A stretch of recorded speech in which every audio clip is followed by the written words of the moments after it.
নমস্কার। প্রাণারামের মাধ্যমে সম্প্রচারিত ভারত কথার গ্রন্থিমোচনের 526তম পর্বে আপনাদের সবাইকে জানাই সাদর সম্ভাষণ। মহামতি অনন্তলালের পরম অনুগ্রহে আমরা প্রতিদিন শুনে চলেছি ভারত কথা। আমরা ভারত কথা রয়েছি উদ্যোগ পর্বে। শুনছি বিলাপনী ধৃতরাষ্ট্রের কথা।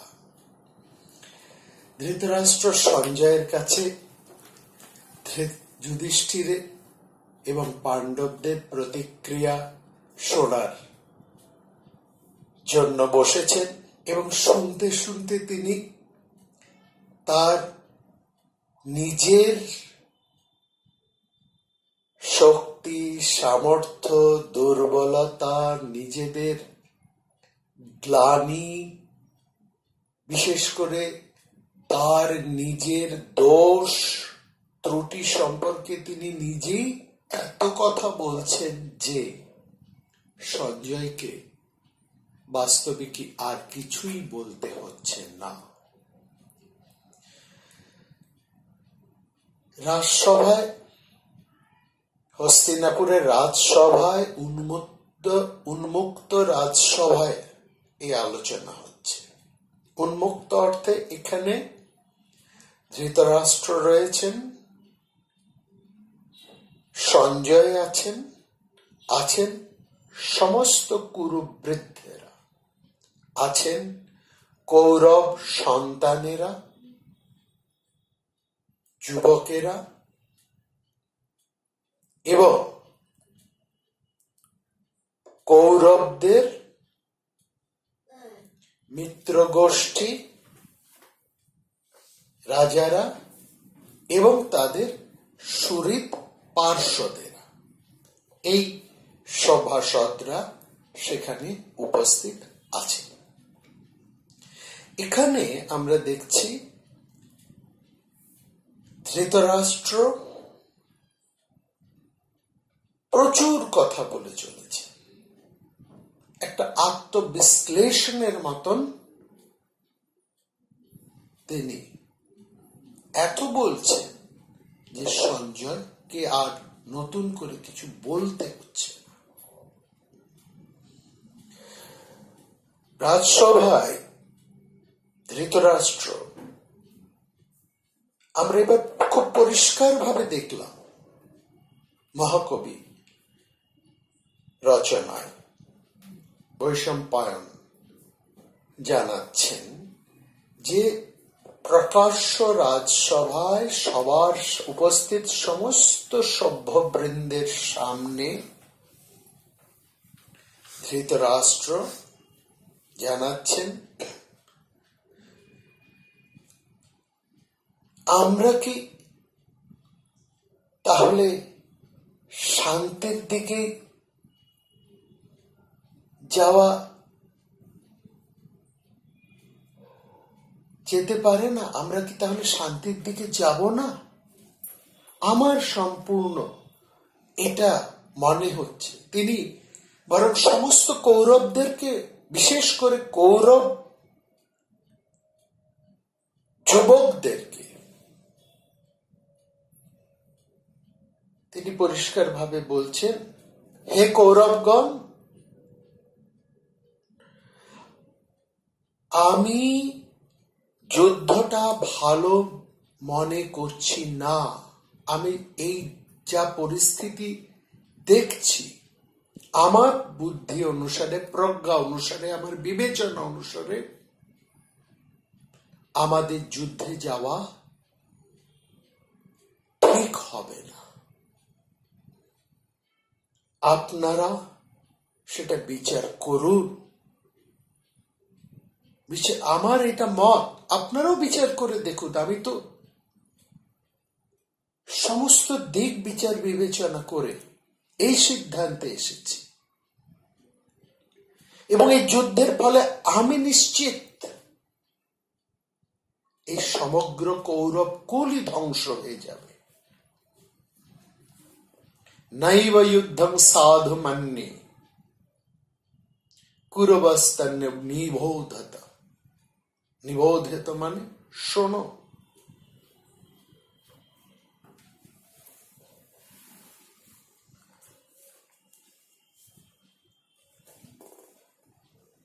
হে কৌরব, তদ্যুদ্ধস্য অসাধুতম, এই যুদ্ধের ফলটা খারাপ হবে। যুদ্ধে বিনাশ কৃষ্ণস্য কুলস্য ভবিত ধ্রুবম।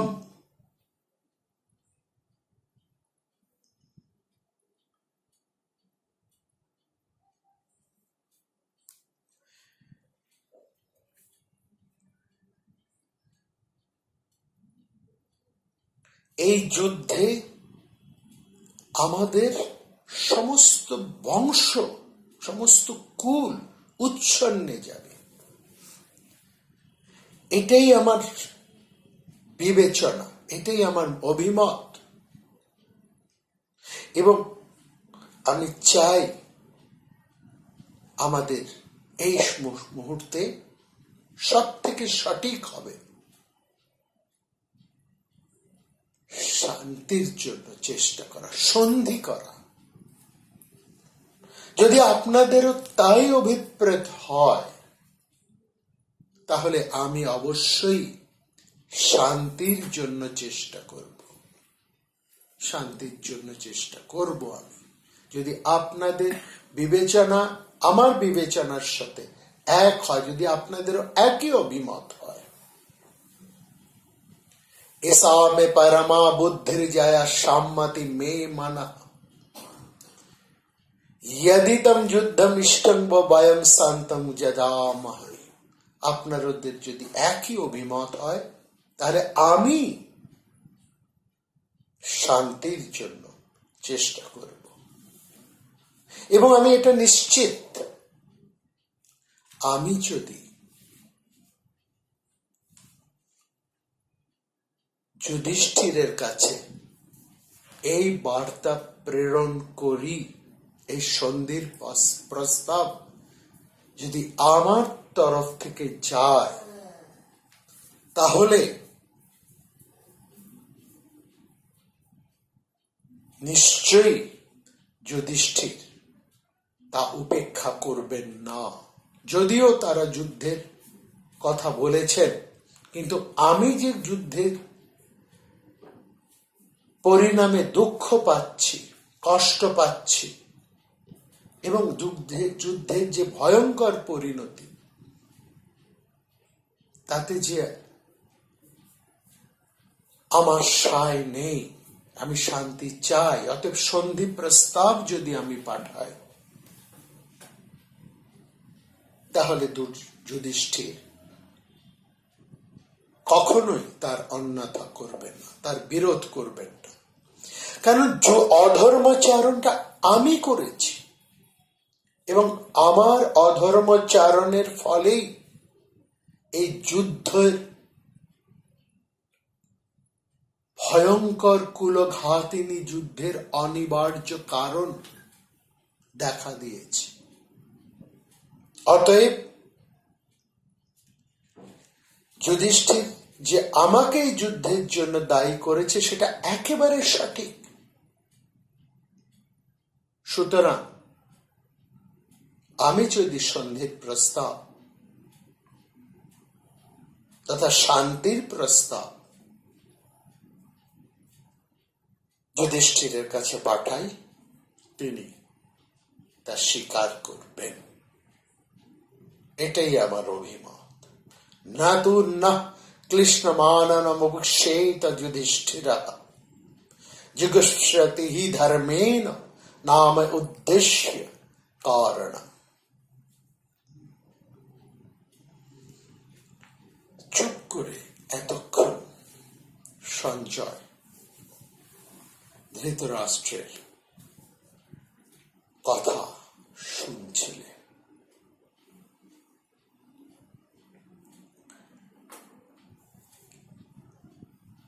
যুদ্ধ বিষয়ে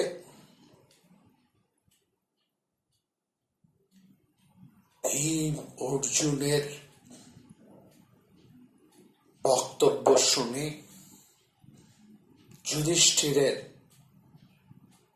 কথা শুনে ধৃতরাষ্ট্র এখন অনুতপ্ত।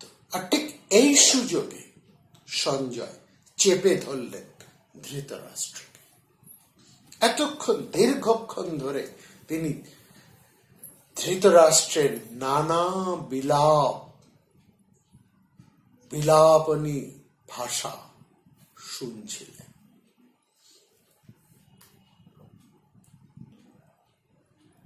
সঞ্জয় ধৃতরাষ্ট্রকে খুব ভালো করেছেন।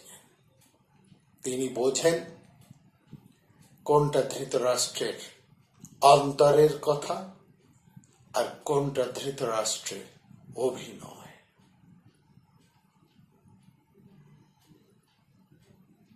তিনি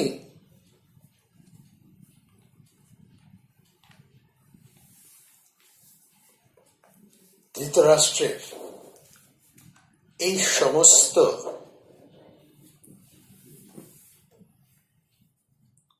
বিলাপ অনুতাপ খুব একটা যে গুরুত্ব দিলেন আমাদের তা মনে হয় না।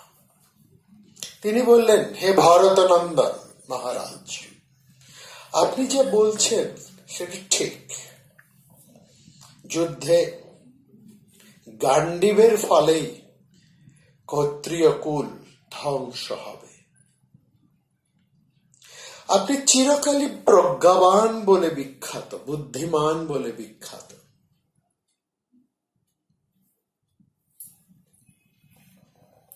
ঈদন্তে না অভিজানামি তব ধীরস্য নিত্যশঃ। এবং আপনি অর্জুনের ক্ষমতাটাও খুব ভালো করেই জানেন। তবু কেন যে আপনি ছেলেদের বশীভূত হয়েছেন সেটা আমি ঠিক বুঝতে পারছি না। মহারাজ, আপনি সারা জীবন ধরে অপরাধ করে এসেছেন, কারণ আপনি পাণ্ডবদেরকে প্রতারিত করেছেন। সুতরাং এটা তো বিলাপ করবার সময় নয় মহারাজ।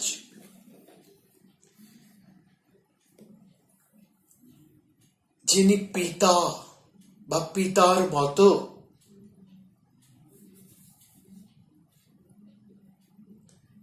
যিনি শ্রেষ্ঠ, অর্থাৎ যিনি জ্যেষ্ঠ বয়সে, যিনি গুরু স্বরূপ, বয়সে যিনি বড় জ্যেষ্ঠ,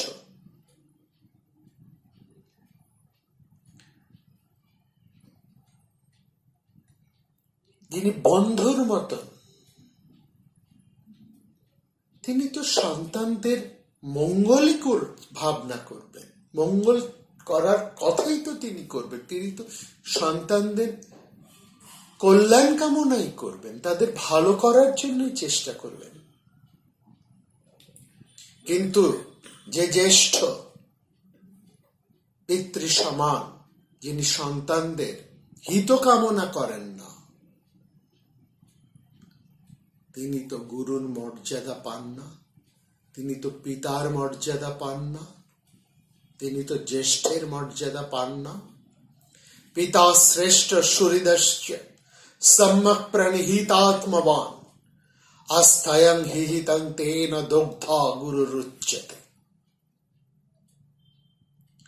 মহারাজ, আপনার মনে পড়ে সেই যে পাশা খেলার সময় আমরা জিতেছি,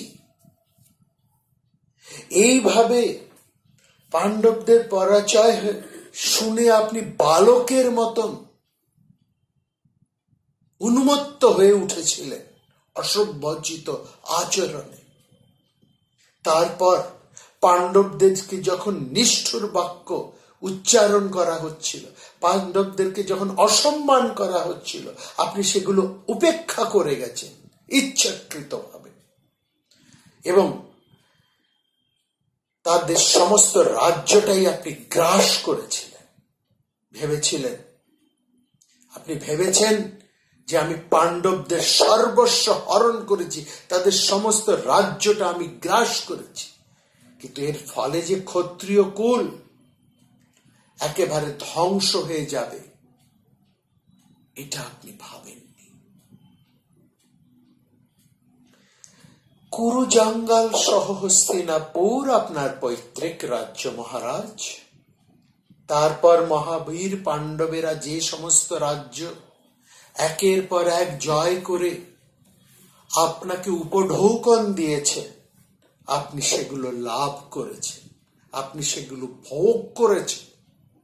অর্থাৎ সঞ্জয় এখানে খুব পরিষ্কার করে বলতে চেয়েছেন, এই পিতৃরাজ্যেও আপনার অধিকার নেই মহারাজ, আপনি এখানে ন্যাসী মাত্র। আর এই হস্তিনাপুরের যে সীমা সম্প্রসারিত করেছে পাণ্ডবেরা, অর্জুন, ভীম, তাদের আপন ক্ষমতায়,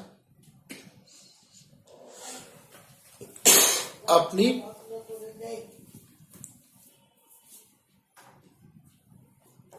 সেই সম্পদ, সেই রাজ্য কেবল ভোগ করেছে, অন্যায়ভাবে ভোগ করেছে। অর্থাৎ যা আপনার নয় তাই আপনি তাকে নিজের বলে ভোগ করেছে, অধিকার করে রেখেছে।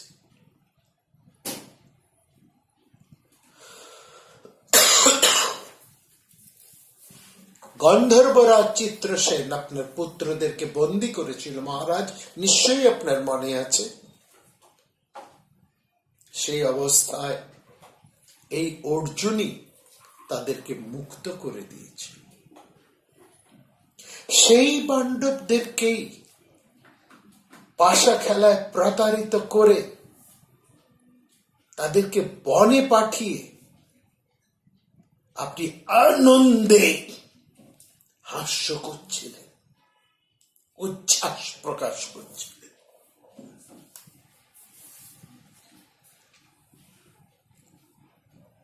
আপনি তাদের পিতৃস্থানীয় বলে তাদের যেখানে হিতের কথা আপনার ভাবা উচিত ছিল, অথচ আপনি দ্রোহ করেছেন তাদের সঙ্গে।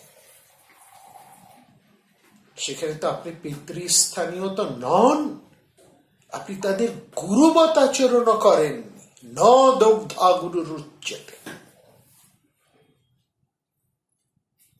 আর আপনি অন্যায়ের পর অন্যায় করে খালি বলে গেছেন এটা জিতেছি, সেটা পেয়েছি। আর বাচ্চাদের মতন আপনি আনন্দে উৎফুল্ল হয়ে উঠেছেন। দৌতকালে মহারাজ মারস কুমরাবাত।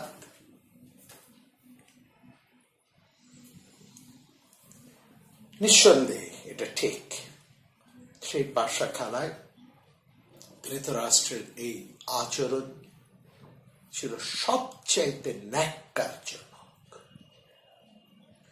যুধিষ্ঠির যখন একের পর এক তার সম্পত্তি, ধন অন্যায় ভাবে হারাচ্ছেন, ভাইদেরকে হারাচ্ছেন, তখন ধৃতরাষ্ট্র মুখে আমরা এই উচ্ছ্বাস শুনেছি। তিনি বারবার শকুনিকে জিজ্ঞেস করছিলেন, জিতেছি কি, আমরা জিতেছি কি? যুধিষ্ঠির যখন কুলবধূ দ্রৌপদীকে পণ রেখেছেন, সেই পণ্যতার উচ্চারণ মাত্রেই কুরু বৃদ্ধেরা ঘামতে আরম্ভ করেছিলেন। লজ্জায় তারা মাথা হেট করে প্রস্তরবৎ হয়ে বসেছিলেন।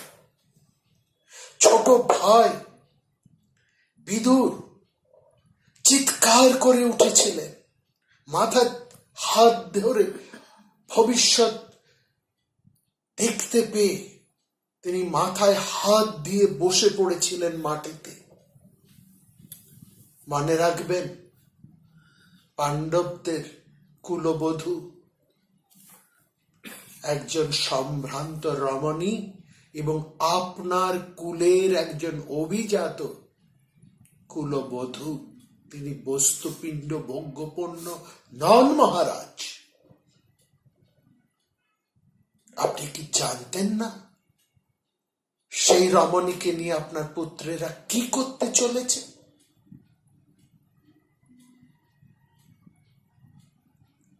এই খুশির ভাবটা আপনি কি নির্লজ্জ ইতরের মতন প্রকাশ করেছেন। খালি আপনি বলে চলেছেন জিতেছি কি কিং জিতং কি জিতমিতি হি আকারং না বরক্ষত। শকুনি তার উত্তর দিয়েছে, হ্যাঁ জিতেছি, জিতমিতি। পাণ্ডবদের সমস্ত অসম্মান আপনি উপেক্ষা করেছেন, চুপ করে শুনে গেছেন। তাদের রাজ্য লাভ করে ভাবলেন আপনি বিরাট ধনী পুরুষ হয়ে গেছেন, আপনি তাদের সমস্ত কিছু গ্রাস করতে পেরেছেন। কিন্তু এটা ভাবেননি যে এর ফলে আপনি সব অংশে ধ্বংস হতে চলেছে।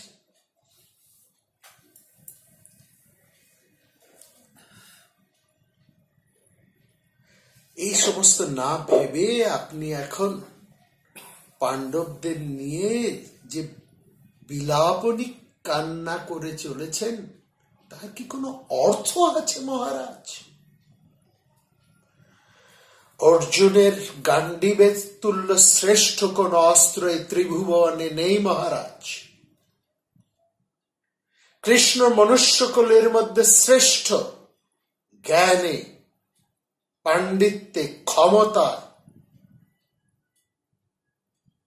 আর তার হাতে সুদর্শন চক্র সমস্ত অস্ত্রের মধ্যে শ্রেষ্ঠ।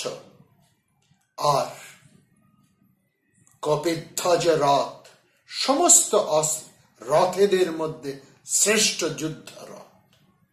সুতরাং এক রথের মধ্যে যখন এই দুই পরম শক্তি গান্ডীব ধনু সুদর্শন চক্র একত্রে অবস্থান করে এবং সেই রথের গতি যখন আপনার বংশের দিকে, তার পরিণাম কি আপনি ভেবেছেন? ভীম অর্জুন যে পক্ষের যোদ্ধা, সে পৃথিবী তো তাদেরই হাতে মহারাজ। আবার আপনার পুত্ররা এবং তাদের অনুগামী রাজারা ভীম অর্জুনের ভয়ে ভীত, তারা সন্ত্রস্ত, তারা কখনোই এদের বিরুদ্ধে যুদ্ধ করতে পারবে না।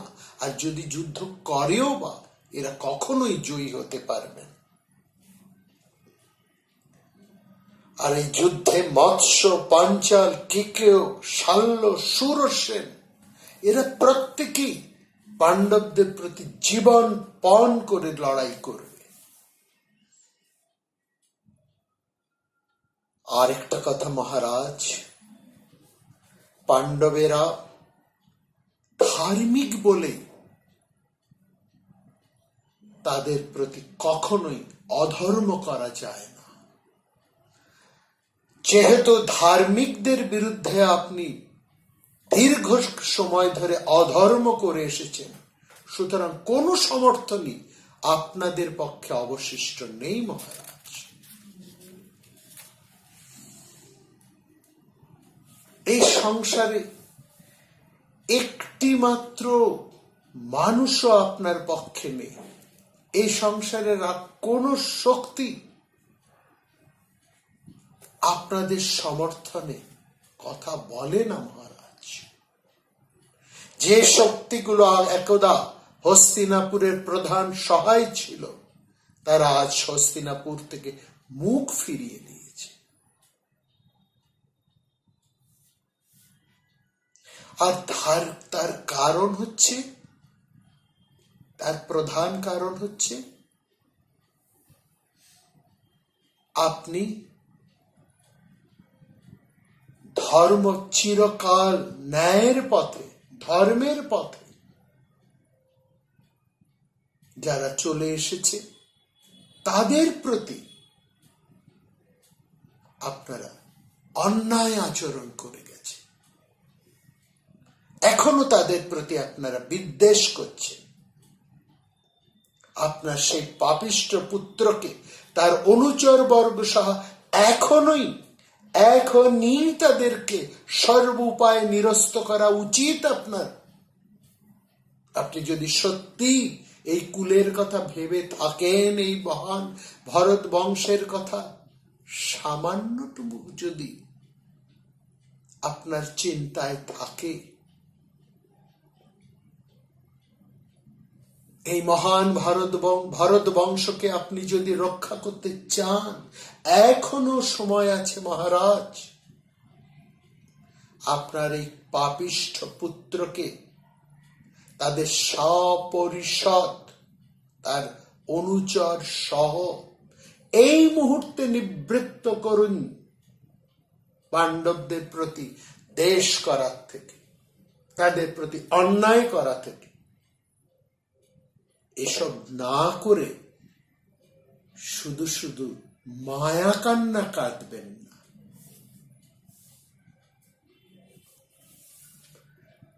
নানুশচন্তুম আরহসি সর্বপায় নিত্যম্বম সানুগ পাপ পুরুষ তব পুত্র মহারাজ নানুশোচতুম আহর্ষি। মহারাজ, এই কথা আমি খোলাখুলি ভাবেই বলছি, প্রকাশ্যে বলছি, পরোক্ষে নয়, আড়ালে নয়, প্রত্যক্ষ ভাবে আমি বলছি এ কথা। অপরোক্ষং মহারাজ সাক্ষাচ্চৈনমব্রবীমহম, সবার সামনে এই কথা আমি বলছি। পাশা খেলার সময় আমি এবং বিদুর উভয়েই আমরা এই কথা আপনাকে বলেছিলাম। অতএব হে ভারতবংশীয় মহারাজ ধৃতরাষ্ট্র, আপনি অসমর্থের মতো পাণ্ডবদের বিষয়ে এই যে বিলাপ করে চললেন, তাকে কার্যে পরিণত করার জন্য কোনো চেষ্টাই করছেন না। সুতরাং এইসব লোক দেখানো মায়া কান্না বিলাপের কোনো অর্থ নেই মহারাজ।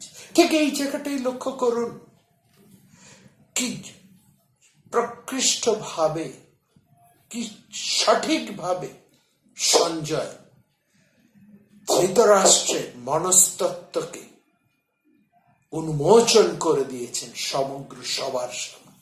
তিনি বুঝতে পেরেছেন ধৃতরাষ্ট্রের এসব বিলাপ, এসব লোক দেখানো, আসলে তিনি কিন্তু কিছুই করতে চান। সেটা সঞ্জয়ের থেকে আর ভালো কে বা বোঝে? এই সঞ্জয়কেই তো তিনি পাঠিয়েছেন শান্তির প্রস্তাব দিয়ে। অথচ কোন ভিত্তির উপরে দাঁড়িয়ে শান্তির প্রস্তাব বলবেন সেসব তিনি বলেন। তিনি বলেন, আমি মুখে বলেন আমি যুদ্ধ চাই না, আমি শান্তি চাই। অথচ পাণ্ডবদের সাথে তিনি সন্ধি করতে চান না, পাণ্ডবদের হৃতরাজ্য তিনি ফিরিয়ে দিতে চান না। এখানেও তিনি সবার মধ্যে বিলাপ করে নিজেকে মহান করার একটা ভনিতা করছেন, আর এই ভনিতাটুকু ধরে ফেলেছেন সঞ্জয়। ধরে ফেলে প্রকাশ্য রাজসভায় চরম ভাষায় ধৃতরাষ্ট্রকে চেতাবনী দিলেন, বলে আপনি যদি সত্যিই চান, সত্যি যদি ভারত বংশের মঙ্গল চান আপনি নিজের এবং আপনার পুত্রদের, তাহলে এই মুহূর্তে আপনার পামর পুত্র সপরিষদ তাদেরকে নিবৃত্ত করুন। অন্যথায় এই সমস্ত মায়া কান্নার কোনো অর্থই নেই। জগীদং তে বিলপিতং পাণ্ডবং প্রতি ভারত অনিশেষ নৈব রাজেন্দ্র সর্ব নিরর্থকম, সবটাই নিরর্থক। এই নিরর্থক মায়া কান্নার নাটক আর আপনি করবেন না। আগামী পর্বে এর প্রতিক্রিয়াটা সেই সভায় কি হলো, কোন দিক থেকে এলো, এবং তারপরে এই ধৃতরাষ্ট্র বা কি করলেন শুনব। ভালো থাকবেন সবাই।